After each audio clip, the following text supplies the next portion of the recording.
Welcome to the Occupational Safety Leadership Podcast, episode number 107. In today's episode, we're going to talk about local versus systemic chemical exposure.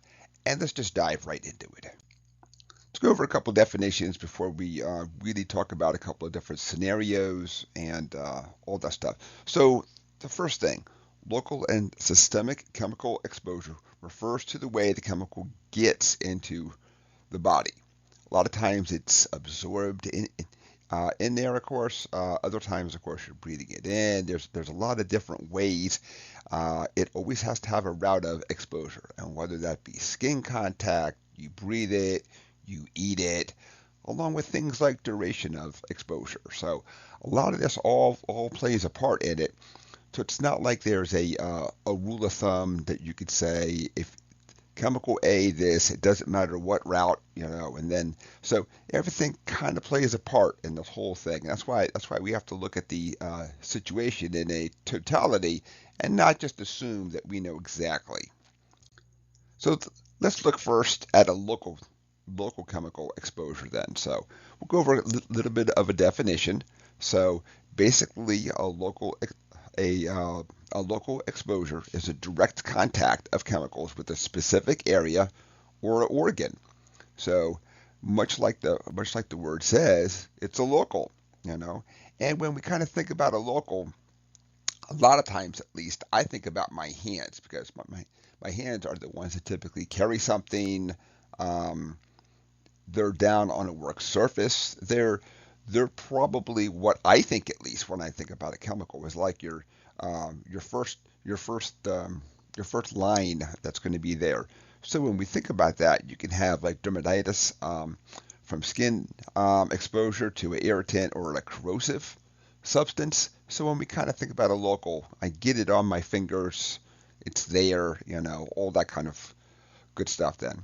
So when we look at the effects, of course, sometimes it's just very minor irritation and um, reddening and all that kind of stuff then, but it can also have a lot of damage. Say it's in the form of a corrosive, the corrosive's on your finger, and of course, obviously we have to get the corrosive off.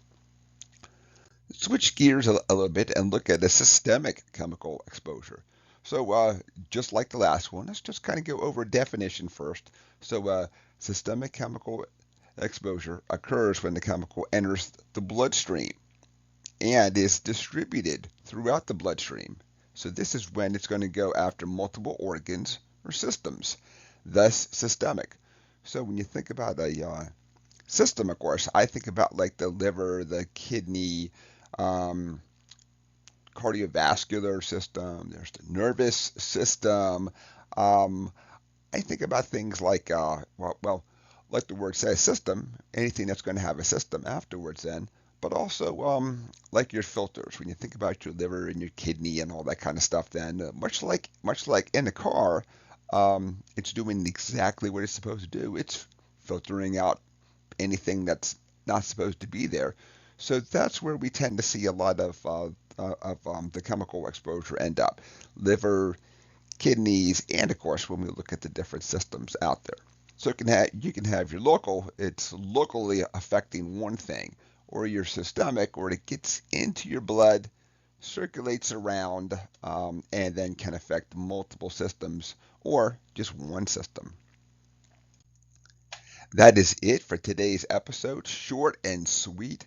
So that was episode 107, local versus systemic chemical exposure. My name is Dr. David Ayers. Thank you for joining me and have a safe day.